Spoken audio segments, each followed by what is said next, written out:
வலியற்ற varicose vein சிகிச்சை எளிய 30 நிமிட செயல்முறை 7847045678. அதனால திருமாவளவன் அவர்கள் என்னை ஆடுன்னு சொல்றது, ஆட்டுக்குட்டின்னு சொல்றது நான் முதல்லயே சொல்லிக்கிறேன். அதெல்லாம் பெருமையா தானே எடுத்துக்கிறேன்.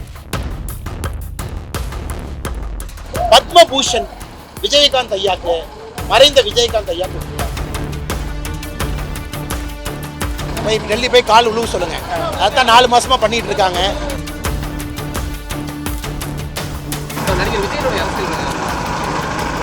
அந்த இயக்கம் எப்படிப்பட்ட இயக்கம் அப்படின்னு அவங்க டிக்ளேர் பண்ணும் பொழுது, அண்ணா இப்ப திருமாவளவன் அண்ணனை பொறுத்தவரை ஒரு விஷயம் புரிஞ்சுக்கணுங்க அண்ணே. அதாவது தமிழகத்தில் திருமாவளவன் அவர்கள் போன்றவர்கள் குரல் கொடுப்பதற்காக நிறைய பேர் காத்திருக்காங்க. வேங்கவேல் சம்பவத்தில் 14 மாதம் ஆச்சு, இன்னும் அக்யூஸ்ட்டை பிடிக்கல. யாரையோ 6 பேர்த்து தூக்கிட்டு வந்தாங்க, டிஎன்ஏ டெஸ்ட் பண்ணாங்க, 6 பேர்த்துக்கு சம்மந்தம் இல்லைன்னு மறுபடியும் கிரவுண்டு ஜீரோக்கு போய் முதல்ல இருந்து ஆரம்பிக்கிறாங்க. ஒரு திமுகவினுடைய எம்எல்ஏ வீட்டில் பட்டியலின சகோதரி, உளுந்தூர்பேட்டையை சார்ந்த சகோதரிக்கு சூடு போட்டிருக்காங்க, அதை பற்றி பேசலை. திருமாவளவன் அவர்கள் தமிழகத்தில் இரட்டை டம்ளர் முறையருக்கு பேசலை. பஞ்சாயத்து தலைவர்கள் பட்டியலின சமுதாயத்தில் கொடியேற்றுவதற்கு அனுமதி இல்லை, அதை பற்றி பேசலை. இந்தியாவில் வன்கொடுமை வழக்குகள் அதிகமாக பதிவாகுவது தமிழ்நாடு, அதை பற்றி பேசலை.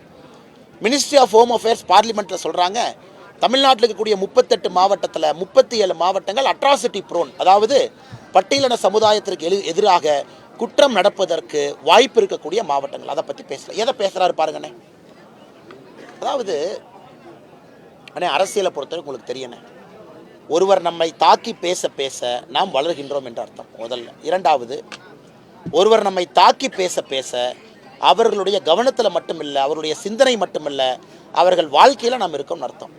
அதனால் திருமாவளவன் அவர்கள் என்னை ஆடுன்னு சொல்கிறது, ஆட்டுக்குட்டின்னு சொல்கிறது நான் முதலே சொல்லிக்கிறேன். அதெல்லாம் பெருமையாக தானே எடுத்துக்கிறேன். காரணம் நம்ம பகுதி தானே.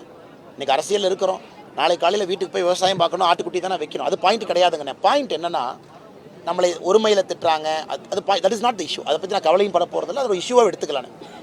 நான் எடுத்திருக்கக்கூடிய இஷ்யூ திருமாவளவன் அவர்கள் போட்டிருக்கக்கூடிய பொய் தீர்மானம். அந்த தீர்மானத்தில் சில விஷயங்களை உங்கள் முன்னாடி நான் வைக்கிறேன், நீங்களே உண்மையாக பொய்யான்னு சொல்லுங்கள்.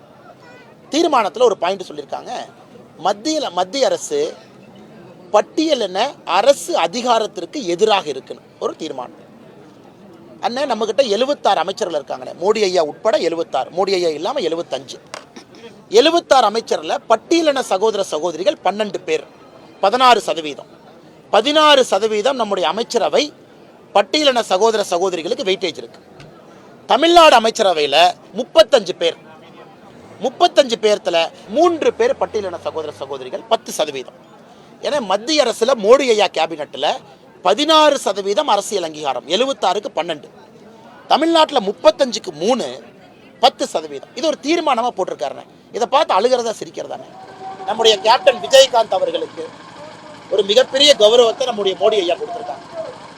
உயரிய விருது பத்ம விபூஷன் 5 தாங்கனே கொடுத்தாங்க. 5ல் 2 நமக்குண்ணே.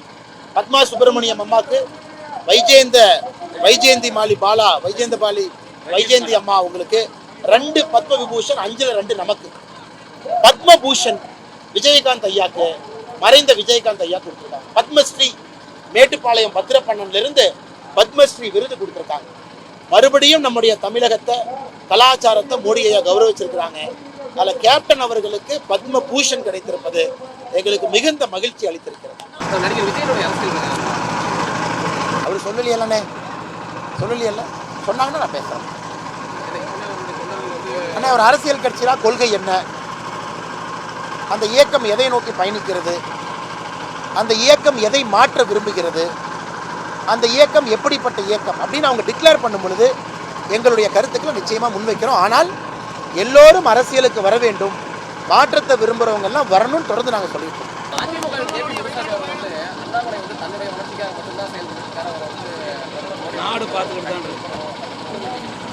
போய் கெஞ்ச சொல்லுங்கண்ணே, போய் டெல்லி போய் கால் உழுவு சொல்லுங்க. அதான் 4 மாசமா பண்ணிட்டு இருக்காங்க. மறுபடியும் ஒரு குழு அனுப்ப சொல்லுங்க, இன்னொரு 5 பேர் போட்டோம். போய் நம்ம தலைவர்கள் காலில் விழுந்துட்டு அண்ணாமலையை மாற்றுங்க, அண்ணாமலையை தூக்குங்க, அண்ணாமலையை கட்டுப்படுத்துங்கன்னு போய் காலில் விழுந்துட்டு வரட்டும். எங்கள் கட்சிக்கு யாரும் அறிவுரை சொல்ல வேண்டாம். நாங்கள் எப்படி எங்கள் கட்சி இருக்குன்னு எங்களுக்கு தெரியுங்கண்ணா. அதனால் இந்த பகையாளிகள்லாம் ஓரமாக நின்று கை கட்டி வேடிக்கை பார்த்தா போதும். திரும்ப டெல்லிக்கு ஒரு குழு அனுப்புவாங்கல்ல, குழு அனுப்ப சொல்லுங்கள். போய் அண்ணாமலையை மாற்றிருந்தானே 6 மாதமாக ட்ராமா பண்ணிட்டு இருக்காங்க. மறுபடியும் அந்த காவடி தூக்கிட்டு போக சொல்லுங்கள், சபையை தூக்கி. வலியற்ற வெரிகோஸ் வெயின் சிகிச்சை எளிய 30 நிமிட செயல்முறை 7847045678. செய்திகளை உடனுக்குடனும் துல்லியமாகவும் தெரிந்து கொள்ள சப்ஸ்கிரைப் பண்ணுங்க.